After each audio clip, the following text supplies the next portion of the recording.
witches. This is the Witch Daily Show with host Tanya Brown. We are coming to you from New Orleans, Louisiana, to offer you a bite-sized bit of magic. Our 20-minute-ish episodes are the perfect start to your day. So sit back, relax, and enjoy your pop of magic.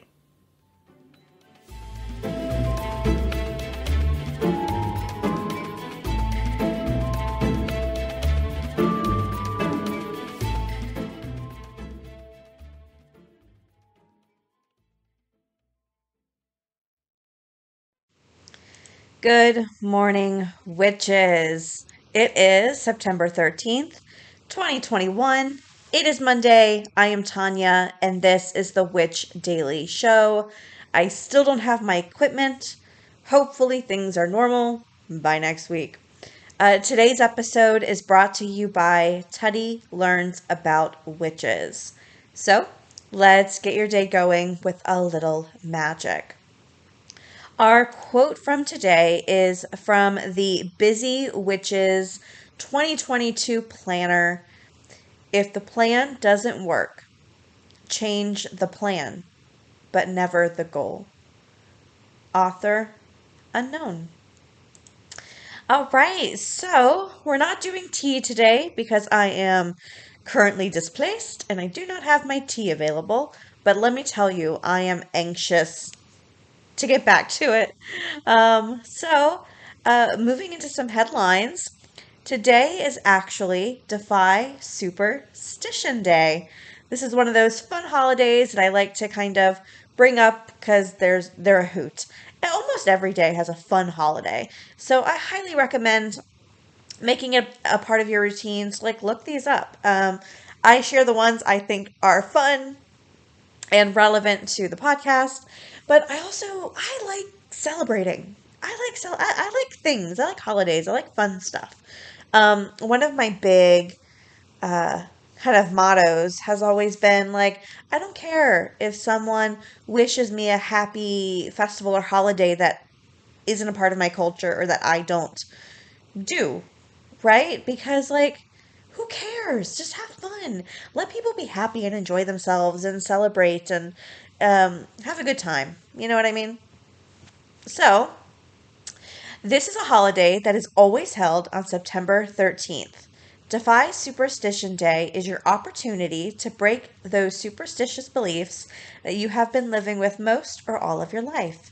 Did you know that Defy Superstition Day is celebrated on the 13th? It was established on this day for a reason. Many people have a long list of superstitions. One that tops the list is unlucky number 13. Black cats are also an object to be wary of. Walking under a ladder has always been viewed as something to avoid. There is actually logic to this superstition, but the list goes on and on and on. Did you know most hotels do not have a 13th floor or a room number 13? Hotels usually do not have any room that ends in 13. It's all because people are superstitious about this number. Defy Superstition Day has created to help you eliminate superstitions that have been haunting you. Use today as it is intended to blow away the superstitions in your life. The website that I use, it's called holidayinsights.com, could not find the individual or group that originated this day, but they do believe it dates back to 1999. All right, witches, I'm going to throw this over to our moon correspondent, and then after this break, we will talk more. Hello to all of my astro gods and goddesses. This is Serendipity, the Chicago astrologer, coming at you with your daily moon mantra for Monday, September 13th. The first quarter moon continues to race across the brush fires of Sagittarius today. Here, the moon squares the sun, Mars, and Neptune. Talk about all dressed up and nowhere to go. The sun and Mars's conjunction makes us want to get large and in charge, but their opposition to Neptune has us firing in all directions. Be careful today. Make sure you know what your next couple of moves are before making your first step. If you carefully plan, the fog will be no match for you. Your daily moon mantra is, plans are nothing, planning is everything.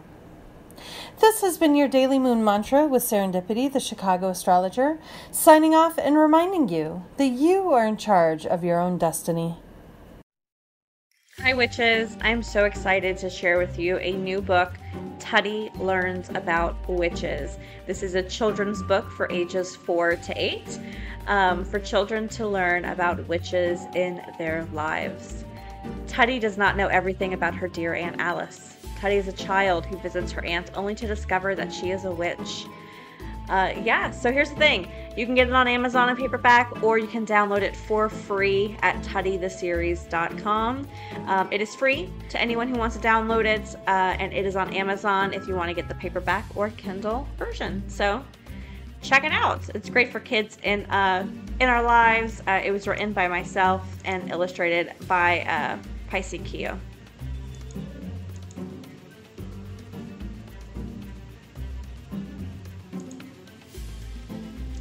All right, so we have a question from one of our listeners. This comes to us from listener Mara. Mara says, I'm looking for ideas for how to respectfully retire a tarot deck. I lost one of the cards many apartment and home moves ago. The chances of it returning are zilch. I poured a lot of energy into the deck once upon a time, and it was a good guide. Since losing the card, it has just been sitting and unused. Pitching in the trash can feels a bit unsettling, though. What do you do to recycle your decks and cards? I absolutely love this question because this happened to me a long time ago. So my journey with cards is pretty uninteresting. I had a deck when I was really young in high school. I brought it to school, got in trouble. And that was the end of the deck. And then I had a bunch of friends who were like super Christian, convinced me it was evil, and I got rid of it. But when I got older and I kind of rediscovered my witchy side, I found Lenormand. And the deck I found is still the deck I use to this day. I have had to replace it a few times. And one of those times is because the love of my life, my dog, ate one of the cards. And so what I did, here's what I did with mine. I purchased a new deck, the same deck, just not eaten. And what I did was I saved my favorite card from the deck, which is the Stars card. I like Stars because it gives me this feeling of fate. So I saved the card, and I've kept it by like a mirror for the last 8 years. And then the rest of the deck, I actually sent to a friend of mine who's an artist and a photographer. And I said, hey, here's a deck to use in your art. Like, here's some cards. You can use them in your photography in any way you want. I just don't want to throw them away. And you'll do something cool with them. So I just gave them to her. So I'm curious to see what everyone else's ideas are. Oh, look, there's my response. I said art or maybe a scrapbook. Make a collage and frame it. Something along those lines. Kelly says you can use individual cards in spell work where you don't mind destroying or burying the cards in the process. Might be a great time to get creative. Yeah, I love that. Using a card as a ingredient in a spell. Casey says, I use an old deck of mine in my crystal grids and altar setups. You may also find a local artist you can give them to who will create beautiful things with them. Kelly says, I am so loving the idea of using them to decorate old jewelry or trinket boxes from a thrift store. I love that. You can use Mod Podge to apply them.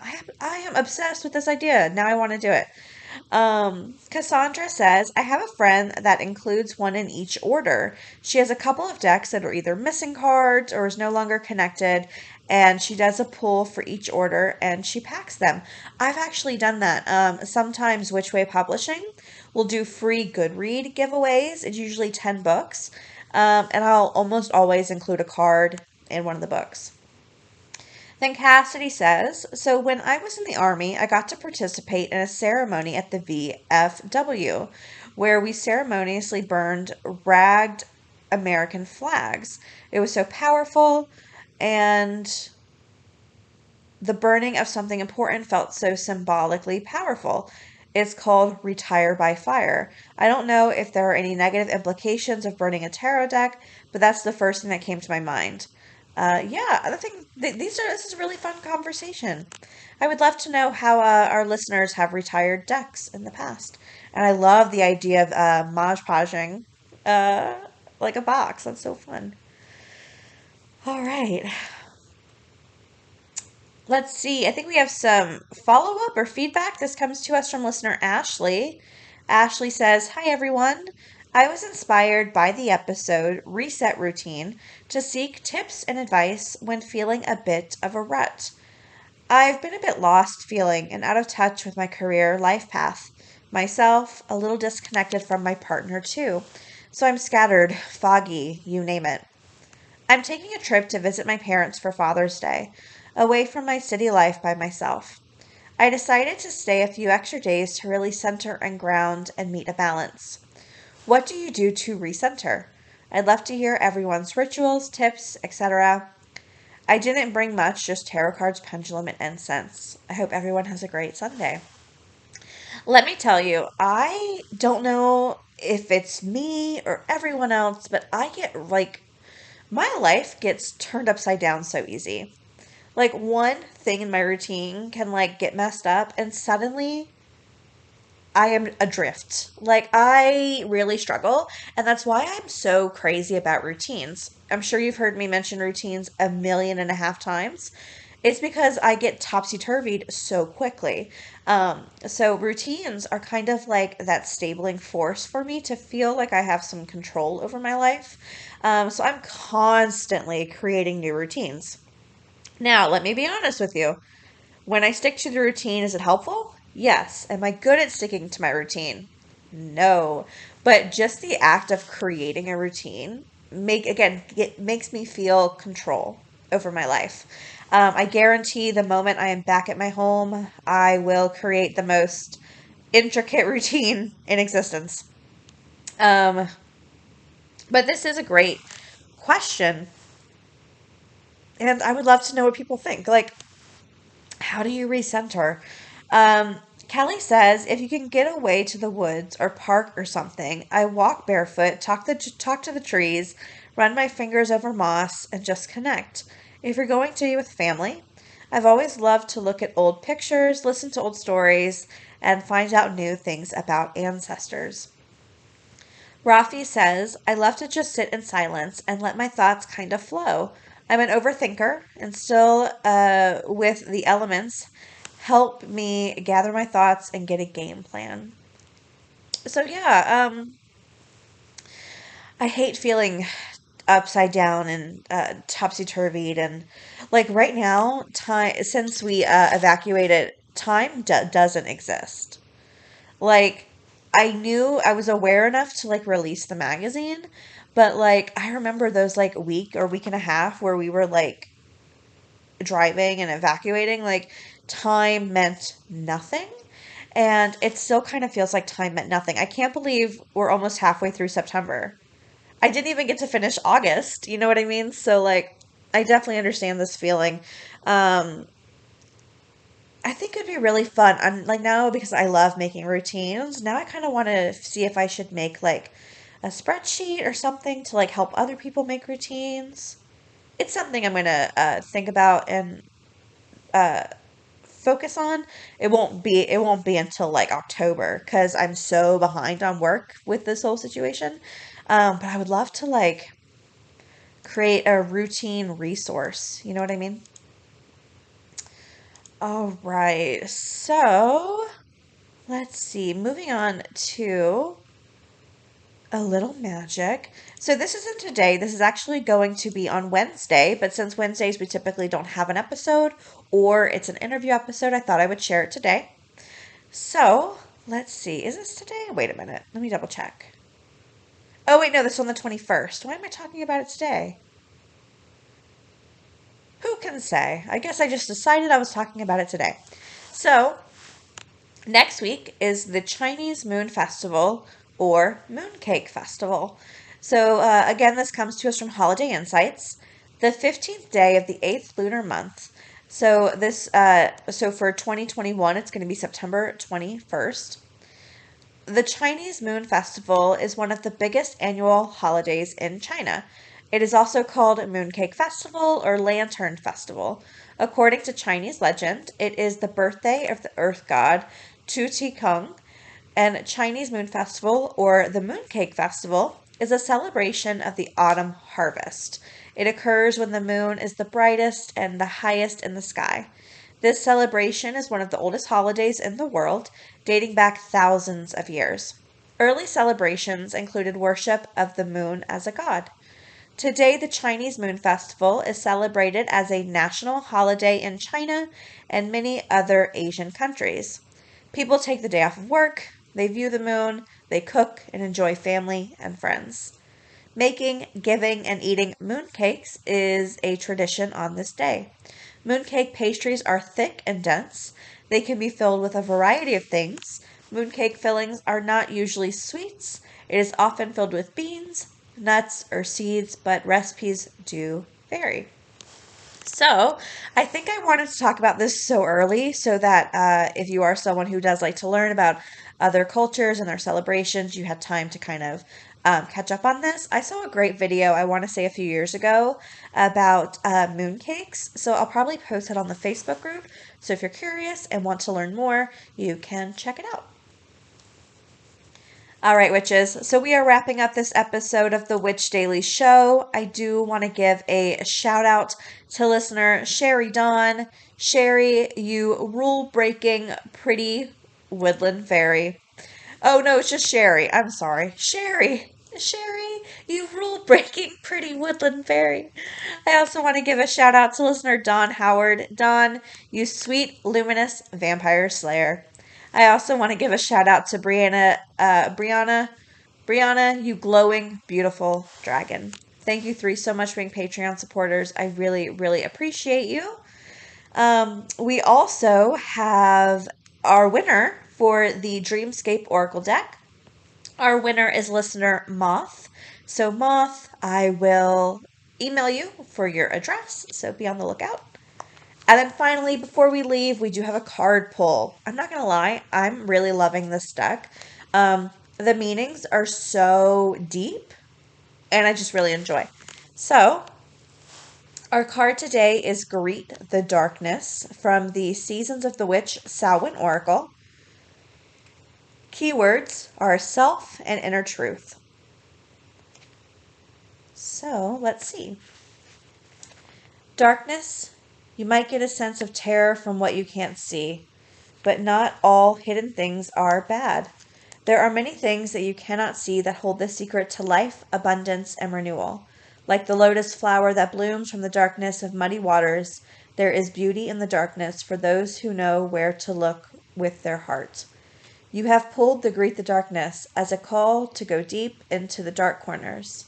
There are parts of you that are beautiful, yet remain undiscovered. You must allow yourself to open to the unknown. You can do this by confronting old wounds, lost memories, feelings of shame, guilt, and disappointment. This is called shadow work, a practice that allows you to make friends with your demons rather than hide from them. What seems like a moment is really a lost part of you needing love and support. When feelings such as anger, resentment, and chaos come around, it is because those feelings are trying to protect you in the only way they know how. Anger only knows anger and can only offer its support in that way. Chaos only knows chaos, so that is the only way it can get your attention. These feelings are trying to help you find the beautiful gems that are waiting in the dark spaces of your being. Confront whatever feelings you have surrounding your situation. Follow those feelings to surface and face them without fear. Greet them and ask them how you can work together. Journal your meditative conversations with your dark parts. Within their words of advice, you will discover the lost or missing pieces of yourself. All right, witches. That's all I've got for you today. Don't forget any books, decks, headlines, sources, or anything else we've referenced can be found in the podcast episode description. I hope you have a great day, and we will talk again tomorrow.